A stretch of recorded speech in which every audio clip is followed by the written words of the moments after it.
Bike pala tong pinapadala ni ma'am. Ayan o, papicturean po nung item at 1.8 po yung bike. Pakingatan po, thank you po. Hello ma'am, salala mo po ako. Ano po yung pipick upin? Bike po ba? Apo.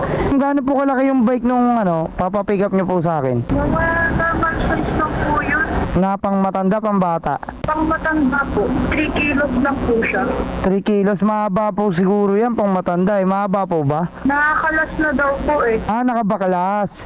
Sige, sige ma'am, balikan to gawin ko ma'am. Puntahan ko muna, tapos if ever na kaya naman siya, dadalhin ko. Pero kung hindi ma'am, papakancel ko na lang po sa inyo yung booking. Okay lang po ba? Okay lang po. Sige po. Okay po, sige po, puntahan ko na po. Salamat. Malaki pala yan sir. Sobrang laki pala niyan. Paano kaya yan? Ang laki pa yung gulong. Magkapatong to, tapos ito, ay sa likod na lang.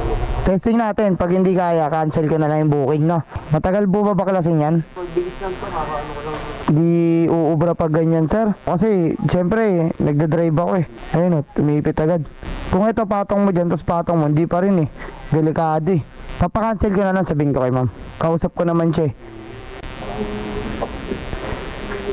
Ano po? Tawagan ko ito. Apo. Wala, di ubra talaga, sir. Ako na lang magka-cancel, sir. Ako na lang magka-cancel. Ayaw niya po sagutin eh.